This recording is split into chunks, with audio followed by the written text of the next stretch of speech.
कौसल्या सुप्रजा रामः पूर्वा सन्ध्या प्रवर्तते। उत्तिष्ठ नरशार्दूल कर्तव्यम् दैवमाह्निकम्। कौसल्या सुप्रजा रामः पूर्वा सन्ध्या प्रवर्तते। उत्तिष्ठ नरशार्दूल कर्तव्यम् दैवमाह्निकम्। उत्तिष्ठोत्तिष्ठ गोविन्द उत्तिष्ठ गरुडध्वज। उत्तिष्ठ कमलाकान्त त्रैलोक्यम् मङ्गलम् कुरु। उत्तिष्ठोत्तिष्ठ गोविन्द उत्तिष्ठ गरुडध्वज।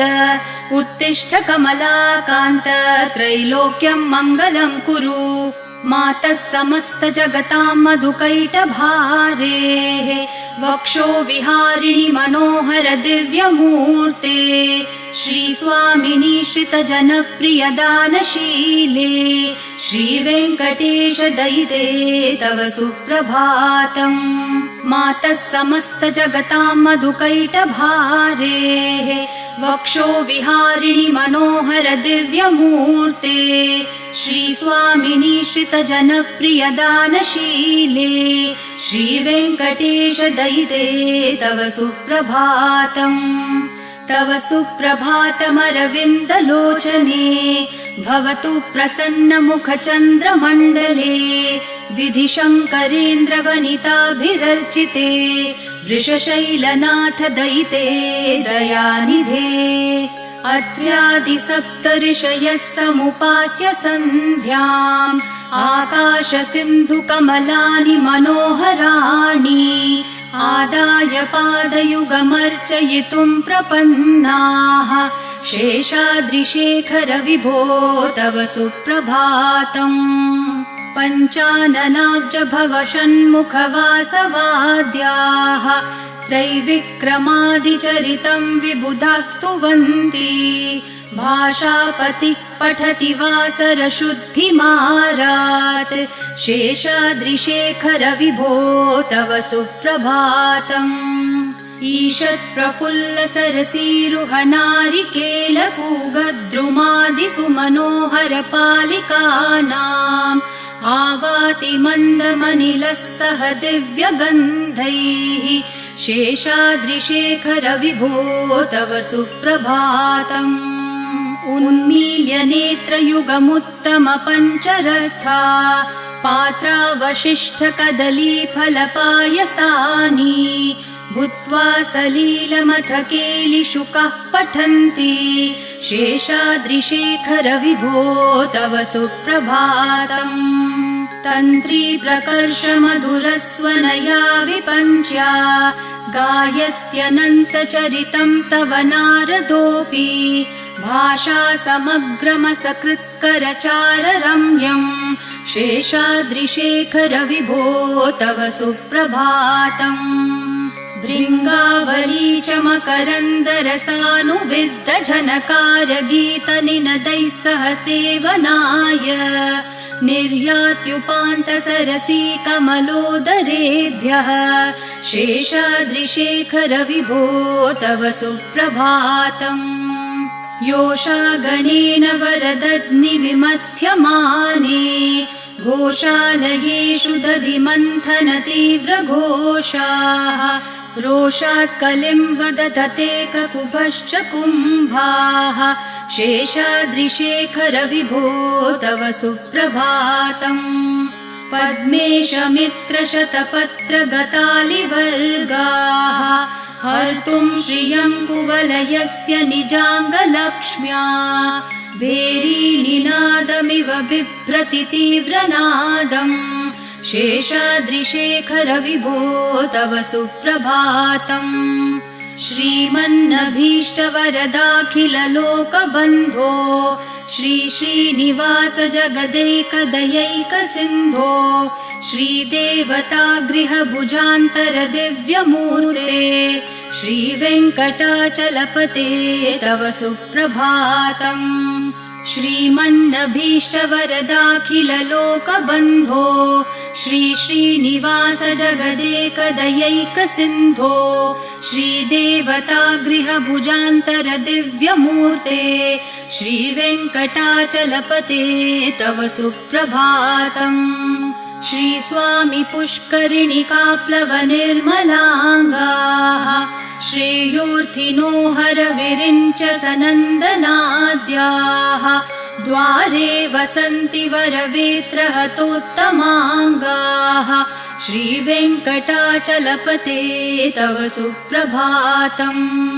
श्रीशेषशैलगरुडाचलवेङ्कटाद्रिनारायणाद्रिवृषभाद्रिवृषाद्रिमुख्याम् आख्याम् त्वदीयवसतेरनिशम् वदन्ति श्रीवेङ्कटाचलपते तव सुप्रभातम्।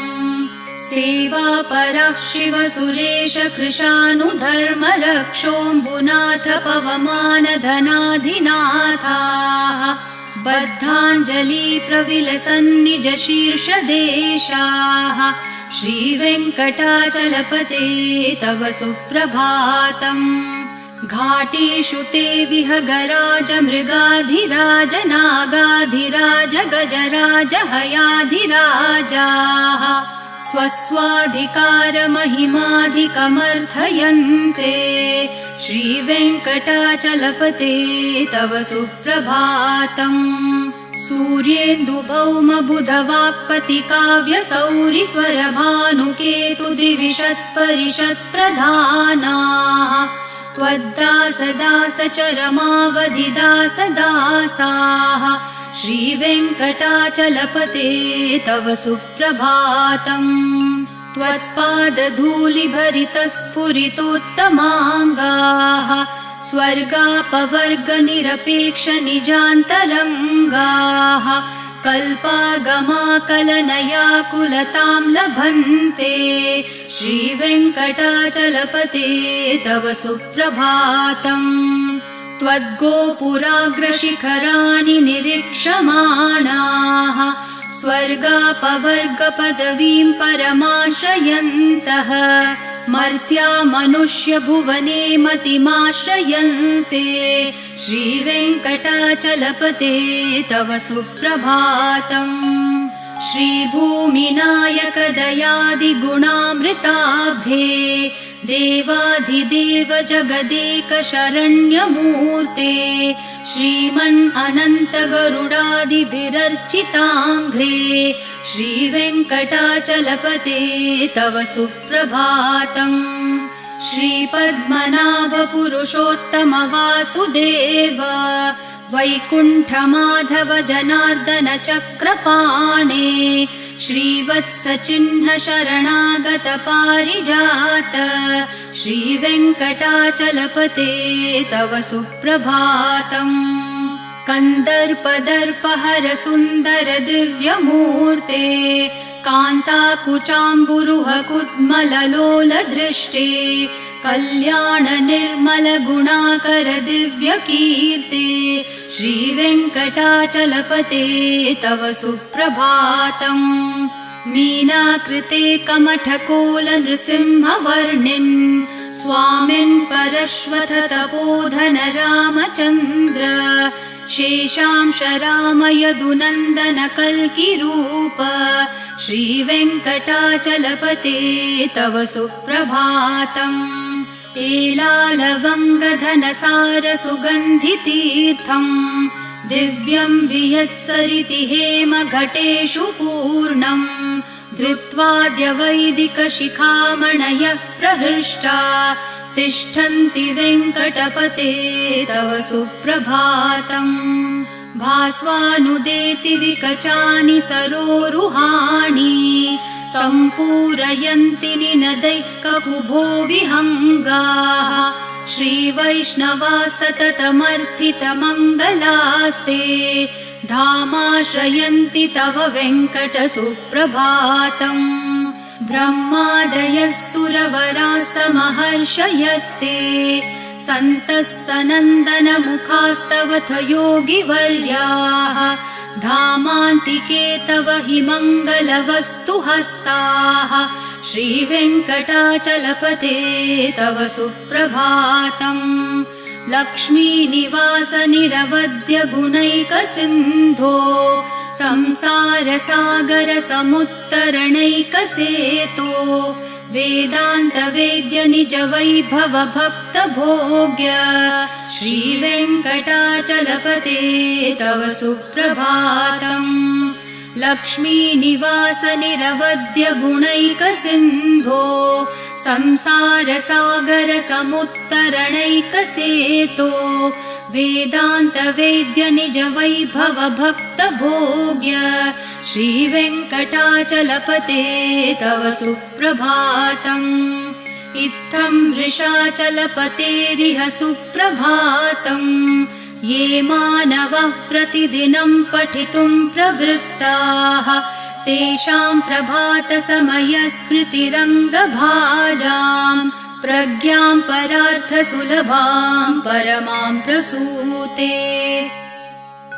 इत्थं वृषाचलपतेरिह सुप्रभातम् ये मानवः प्रतिदिनं पठितुं प्रवृत्ताः तेषां प्रभातसमयस्मृतिरङ्गभाजाम् प्रज्ञां परार्थसुलभां परमां प्रसूते कमलाकुचूचुककुङ्कुमतो नियतारुणतातुलनीलतनो कमलायतलोचनलोकपते विजयी भव वेङ्कटशैलपते कमलाकुचूचुककुङ्कुमतो नियतारुणतातुलनीलतनो कमलायतलोचनलोकपते विजयी भव वेङ्कटशैलपते स चतुर्मुख षण्मुख पञ्चमुख प्रमुखाखिल दैवतमौलिमणे शरणागत वत्सल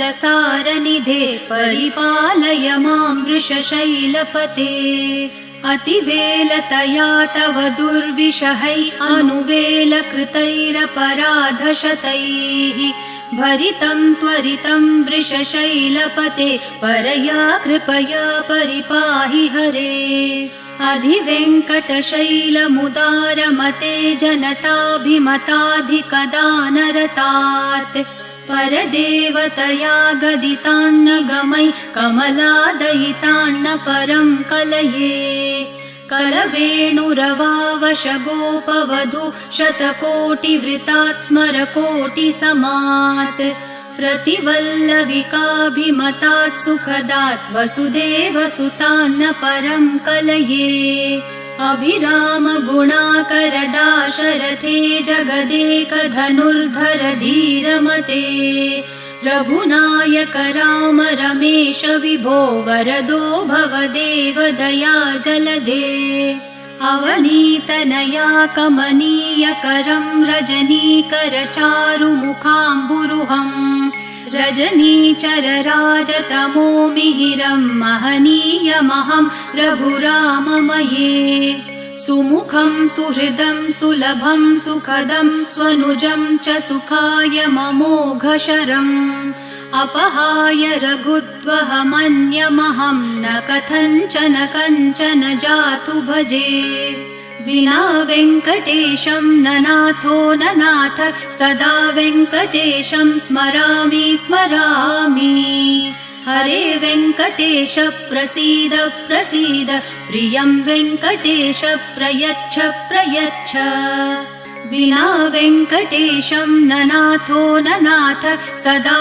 वेङ्कटेशं स्मरामि स्मरामि हरे वेङ्कटेश प्रसीद प्रसीद प्रियं वेङ्कटेश प्रयच्छ प्रयच्छ अहं दूरतस्ते पदाम्भोजयुग्म प्रणामेच्छयागत्य सेवां करोमि सकृत्सेवया नित्यसेवा फलं त्वं प्रयच्छ प्रयच्छ प्रभो वेङ्कटेश अज्ञानिना मया दोषान् अशेषान् विहितान् हरे क्षमस्व त्वं शेषशैलशिखामणे